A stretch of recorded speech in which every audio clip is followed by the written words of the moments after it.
নমস্কার, জয় শ্রী গণেশ। স্বাগতম স্বাগতম আপনাদের প্রত্যেককে আজকের অনুষ্ঠানে। আজকে মূলত আলোচনা করব কন্যা রাশির জাতক জাতিকাদের নিয়ে।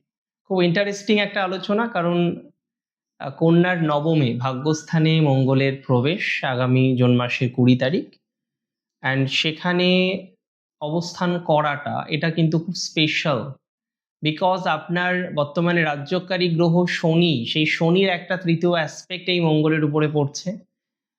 আমার মনে হয় এই ট্রানজিট আপনার লাইফে একটা বড় ট্রান্সফরমেশন এনে দেবে। দেখুন, আপনারা প্রত্যেকে জানেন যে মঙ্গল হচ্ছে এনার্জি, মঙ্গল হচ্ছে শক্তি, তাই না? মঙ্গল বলকে রিপ্রেজেন্ট করে, শক্তিকে রিপ্রেজেন্ট করে। অবশ্যই মঙ্গলের মধ্যে আমরা বারবার দেখেছি গতি, অগ্নিময়তা, দ্রুততা, এগুলো আছে। মঙ্গল আগুন, মঙ্গল দ্রুতগামী। শনি ধীরগামী, বরফ, ঠান্ডা, বিচক্ষণ, কর্মকারক গ্রহ, প্রচুর পজিটিভিটি আছে, শৃঙ্খলা প্রচুর আছে, কর্মের প্রতীক শনি। কিন্তু দুই প্ল্যানেট, তাদের যে প্রকৃতিগতভাবে তারা কিন্তু অনেকটা পৃথক, দে আর নট সেম। একজন বরফ হলে একজন আগুন। তো সিম্পল একটা কথা ভাবুন, আগুনের মধ্যে আপনি বরফ দিয়ে আসলেন, কি হবে? বরফ গলে যাবে। আবার অনেক বরফের মধ্যে একটুখানি আগুন রেখে দিলে আগুনটা নিভে যাবে।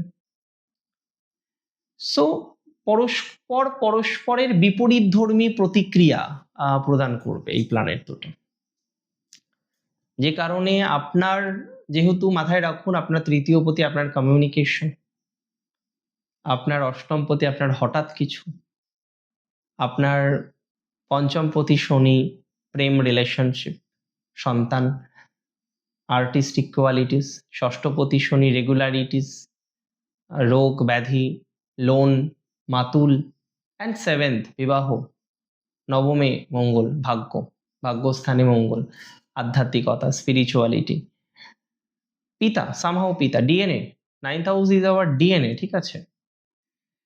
এই হাউসগুলো যখন একটা কোলাবোরেশন হলো, এটার একটা ইম্প্যাক্ট আপনার লাইফে আসবে। মেনি অফ ইউ আপনারা জানতে চাইবেন যে কি ধরনের ইম্প্যাক্ট আসতে পারে। দেখুন, ফার্স্ট আমি বলি, আপনার কর্মক্ষেত্রে বা কেরিয়ারে এই সংযোগ একটা মাত্রা অতিরিক্ত বিষয়কে রিপ্রেজেন্ট করে। আপনার কাজের গতি অত্যন্ত বৃদ্ধি পাবে এই ট্রানজিটের প্রভাবে। নতুন কোনো বড় দায়িত্ব আপনি পেতে পারেন, নতুন কোনো বড় প্রজেক্ট আপনার হাতে আসবে বলে মনে করছি। তবে শনির দৃষ্টি আছে মঙ্গলের উপরে, বিষয়টা কিন্তু অতিরিক্ত দ্রুততার সাথে হবে না। কর্মক্ষেত্রে আপনার সিনিয়র বা যারা আছেন কলিগস, একটু মতবিরোধ তৈরি হতে পারে, এবং কিছু কিছু ক্ষেত্রে দেখবেন কন্যা রাশি যে আপনি হয়তো একটু ইয়ংগেস্ট, আপনার কলিগসরা আপনার থেকে হয়তো এজেড হতেই পারে, নো ম্যাটার, এটার জন্য কোনো সমস্যা নয়। কিন্তু ওই মানুষগুলির সাথে আপনার একটু মতের অমিল হওয়ার যে প্রবণতাটা এই সময় প্রচুর বাড়ছে। আপনার কাজের কৃতিত্ব পেতে হলে এই সময় আপনাকে কিন্তু একটু ট্রিক ফলো করতে হবে। কাজের কৃতিত্ব পেতে হলে এই সময় আপনাকে একটু চালাক হতে হবে। আপনার মধ্যে বুদ্ধি আছে, বাট আপনি চতুর নন। না হলে যেভাবে সুযোগগুলো আপনার হাতছাড়া হয়ে যাচ্ছে, কোনোদিন হতো আপনার সাথে কাজ করছে, তারা সুযোগগুলো পাচ্ছে, বাট আপনি সেগুলো অ্যাচিভ করতে পারছেন না, আপনি সেগুলোকে অ্যাট্রাক্ট করতে পারছেন না, আপনি সেগুলোকে কন্টিনিউ করতে পারছেন না। দেখুন, আমি বলে দিই, আপনার সপ্তমে তো স্যাটার্ন আছেন, শনি সপ্তমে। আপনার সবসময় মাথায় রাখবেন, অংশীদারি বা পার্টনারশিপের জায়গাটা এই মুহূর্তে খুব নেগেটিভ।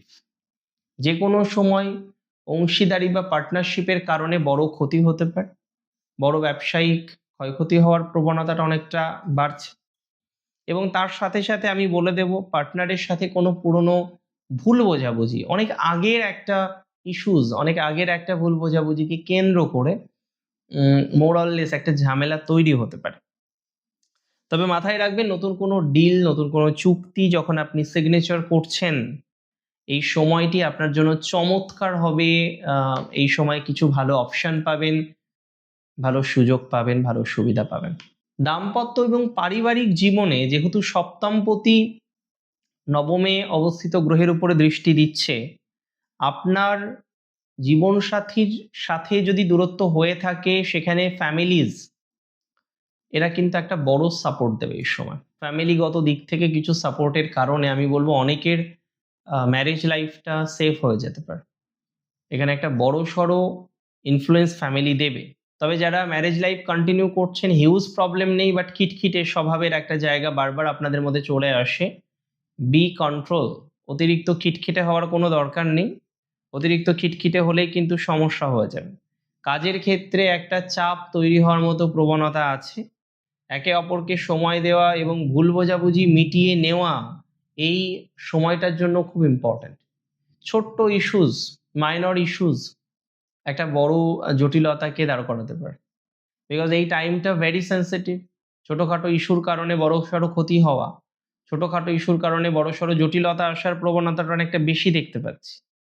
তবে আমি বলবো আপনাদের যারা সেলফ প্রফেশনাল, নতুন উদ্যোগের কথা ভাবছেন, নতুন কিছু কাজের কথা ভাবছেন, নতুন রকমভাবে কিছু করার চেষ্টা করছেন, ভেরি গুড, ভেরি গ্রেট। আপনারা ধীরে ধীরে পরিকল্পনা করতে পারেন নতুন কিছু করার জন্য। বিকজ আমি মনে করি আপনাদের সাহস এবং আত্মবিশ্বাস এই সময়ে তুঙ্গে থাকবে, যে কারণে বিভিন্ন রকম জটিল পরিস্থিতিকে আপনি ম্যানেজ করতে পারবেন।